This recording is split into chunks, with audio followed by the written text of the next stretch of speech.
Inna ilahi wa inna ilahi roji'un.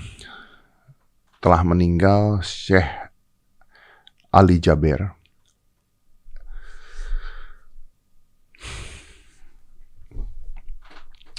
Di hari ini usia 44 tahun, pukul 8.30 pagi tadi di rumah sakit IRC.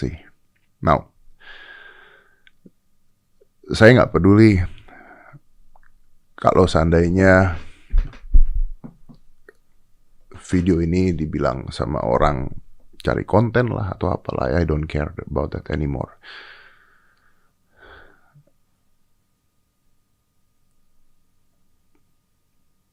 Gue kaget banget ketika pagi ini gue di WhatsApp sama beberapa teman yang mengatakan bahwa Syekh Ali Jaber itu meninggal dunia.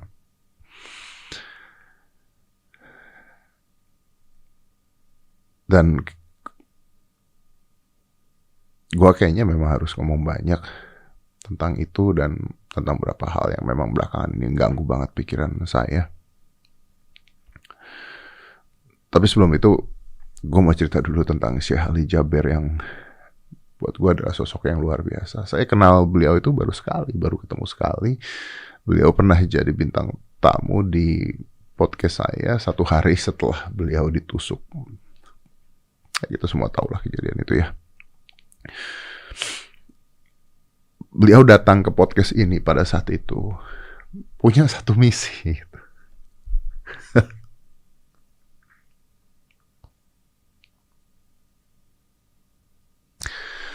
Beliau datang ke podcast ini punya satu misi. Misinya adalah untuk menenangkan rakyat Indonesia supaya tidak terjadi kerusuhan, supaya tidak terjadi keramaian, supaya tidak terjadi keributan yang mendukung atau membela beliau dengan menggunakan tameng apapun, agama atau apapun atau politik yang akhirnya membuat kita resah. Jadi beliau datang ke sini tujuannya adalah untuk memviralkan bahwa beliau tidak apa-apa ditusuk gitu. Supaya orang-orang tenang dan sabar dan tidak marah-marah di jalanan. Itu adalah alasan kenapa beliau datang ke podcast saya pada saat itu. Saya tanya sama Syekh pada saat itu, Syekh, kenapa Anda mau datang ke sini? Dan beliau mengatakan bahwa ya harus. Kenapa harus? Karena saya harus menyebarkan bahwa saya ditusuk itu ya sudah, itu masalah saya, masalah Allah. Saya dengan Allah sendiri. Saya bertanya, saya menyelesaikannya sendiri tanpa harus adanya keributan, tanpa harus adanya nanti masalah baru yang terjadi di mana-mana hanya karena saya ditusuk, hanya karena saya loh, dia mengatakan pada saat itu. Saya bilang sama beliau, Anda nggak marah? Enggak, katanya. Anda nggak dendam? Enggak, katanya. Malah saya nolongin dia nusuk saya. Pada saat dipukulin bareng-bareng tuh saya nolongin karena dia juga manusia. Jangan dihakimi seperti itu ya.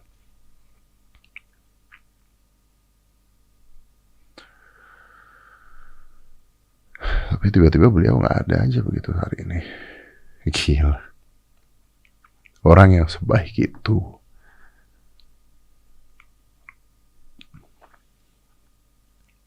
Orang yang mencoba untuk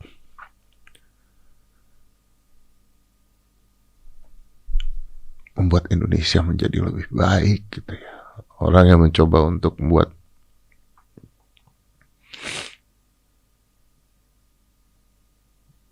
Pancasila, NKRI menjadi indah gitu ya.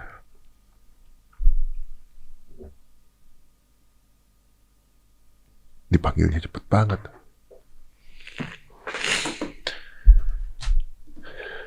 Dipanggilnya cepet banget. 44 tahun loh. Itu umuran saya 44 tahun.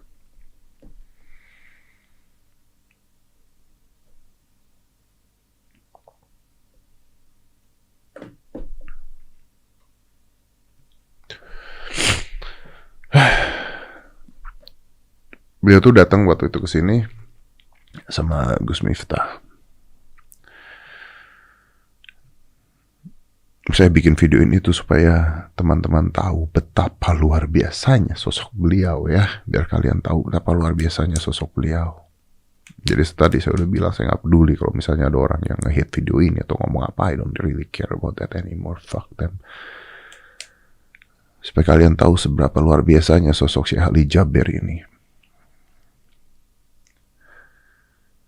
Beliau datang ke sini, masuk ke studio tanpa ada pengawalan. Satu hari setelah ditusuk ya, tanpa ada pengawalan datang. Terus saya kenalan dengan beliau, tangannya itu masih dibalut ya, masih pakai sandaran seperti itu. Terus duduk di kursi depan sama Gus Miftah pada saat itu. Terus beliau ngobrol sama saya, beliau bilang, ya nggak tahu saya juga kenapa saya ditusuk katanya. Padahal saya nggak pernah membenci orang lain, tidak pernah ngajarin hal negatif. Semua saya omongin selalu positif. Pada saat itu juga saya di depannya banyak anak-anak. Saya nggak pernah ngajarin hal yang negatif sama sekali.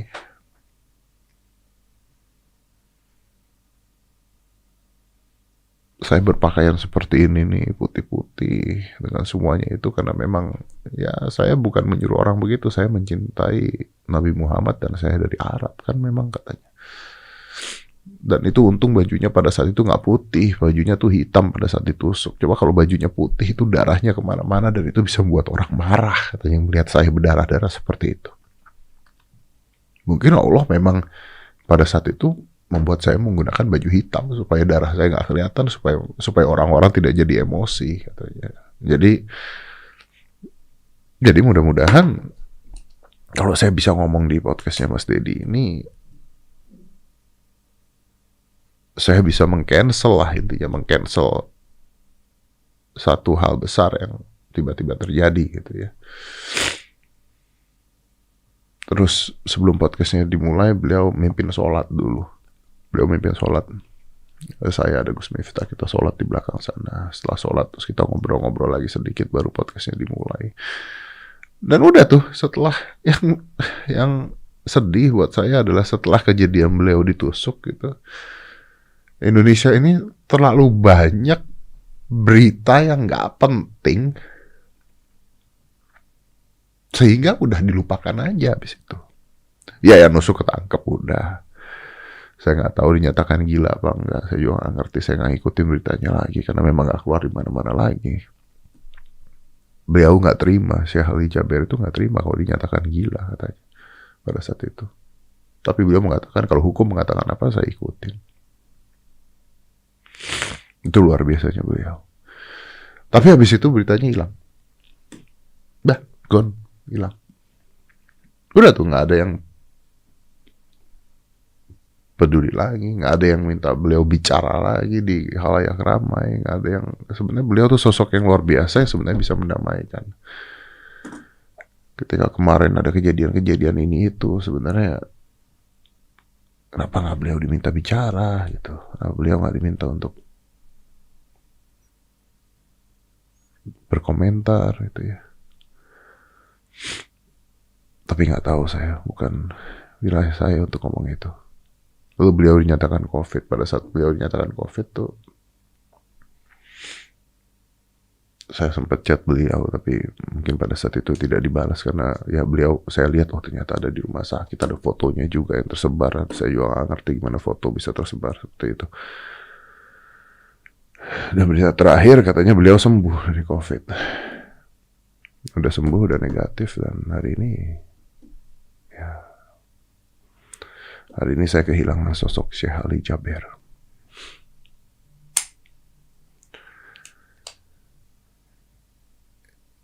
Kenapa ini impact banget buat saya? Karena sosok beliau yang luar biasa dan saya belum pernah aja kehilangan orang yang pernah saya ajak ngobrol hampir 2 jam.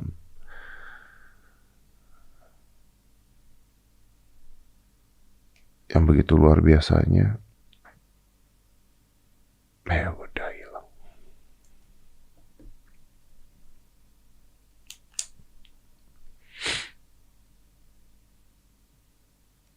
This is wrong, right? This is just wrong.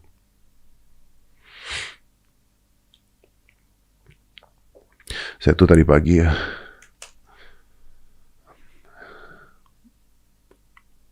saya harus upload satu podcast, dan begitu saya dengar berita beliau, saya cancel. Saya ngomong dengan tim, cancel aja lah podcastnya lah. Karena podcastnya nggak ada hubungan apapun dengan beliau juga, dan saya rasa kalau saya keluarin satu podcast yang berbeda, saya tidak menghargai dan tidak menghormati beliau yang pernah saya ajak ngobrol sedalam itu dan tiba-tiba hilang. Gak tahu lagi kenapa belakangan ini, ya bukan hanya di Indonesia sih, tapi di dunia kali ya. Apalagi kemarin peristiwa Sriwijaya Air. Saya tuh gak bikin konten loh tentang Sriwijaya Air. Saya gak bikin konten karena membuat saya, satu, saya gak ngerti apapun tentang peristiwa tersebut. Kedua, ya saya nggak kompeten juga untuk ngomongin hal tersebut, kecuali pada saat itu saya sempat mau mengundang dari pihaknya Sriwijaya Air, tapi saya cancel. I don't know, I just can't. Dan kalau saya ngomong kayak begini juga, saya nggak bisa ngasih ilmu apapun tentang hal tersebut gitu. Makanya saya pilih untuk ya udah diam. Kalau untuk ilmunya dan sebagainya ada banyak lah, Anda bisa lihat di berita-berita atau di mana, di YouTube juga udah banyak.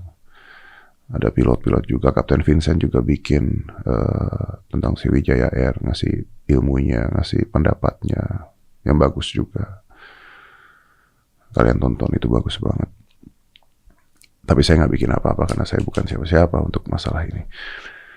Terus yang bikin saya kecewa kemarin adalah ketika saya baca bahwa ada peramal gitu. Nggak tahu lah gue ngomong apa ini.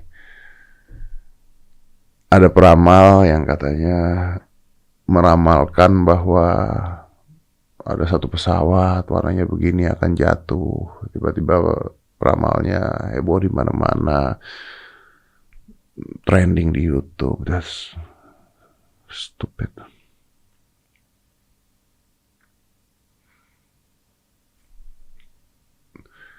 Janganlah orang-orang kayak begitu, saya mendingan nontonin orang alay nari-nari di Bigo atau di TikTok atau di mana gitu yang masih menghibur gitu, dibandingkan ada seorang ngaku-ngaku peramal gitu ya, terus meramalkan sesuatu yang diramalin kan banyak. Teorinya kan tong sampah. Kalau saya ngasih 100 masalah ya, masa satu nggak kejadian. Pesawat jatuh ya pasti akan jatuh lagi pesawat nanti. Ada artis ditangkap ya, memang pasti ada artis ditangkap. Itu bukan ramalan gitu, itu nyari duit gitu. Mikirlah teman-teman gitu. Apalagi saya baca beritanya terakhir tentang ramalan itu, katanya wah nanti tahun 2021 akan ada kerusuhan, Pak Jokowi nanti bisa digantikan. Ada loh ramalan seperti itu diramalkan juga sama beliau. Itu nggak boleh. Itu tuh membaca itu orang-orang bisa, yang tadinya nggak ada bisa jadi ada karena kepikiran sama orang-orang gitu. Terus goblok gitu, goblok aja udah.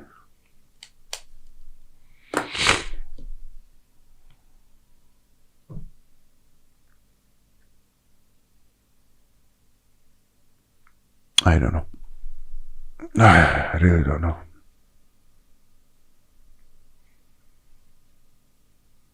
Ya mudah-mudahan keluarga Syekh Ali Jaber yang ditinggalkan kuat.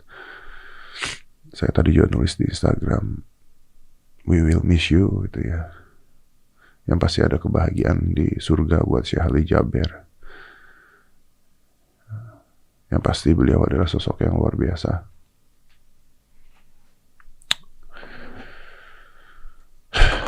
I don't know.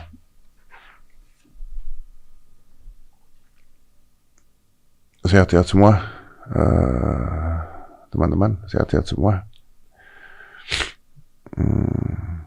Saya mungkin beliau ini meninggal karena COVID dan comorbidnya, gitu ya. Karena dinyatakan negatif lalu tiba-tiba nggak tahu, saya I need to recheck this, terus tiba-tiba meninggal. Jadi teman-teman sehat-sehat semua, jaga protokol semaksimal mungkin yang Anda bisa, tetap latihan, tetap olahraga, minum vitamin, jaga imun tubuh. Kita akan masih lama lewatin pandemi ini, dan mungkin masih akan banyak berita-berita sedih dan negatif yang kita dapetin nantinya.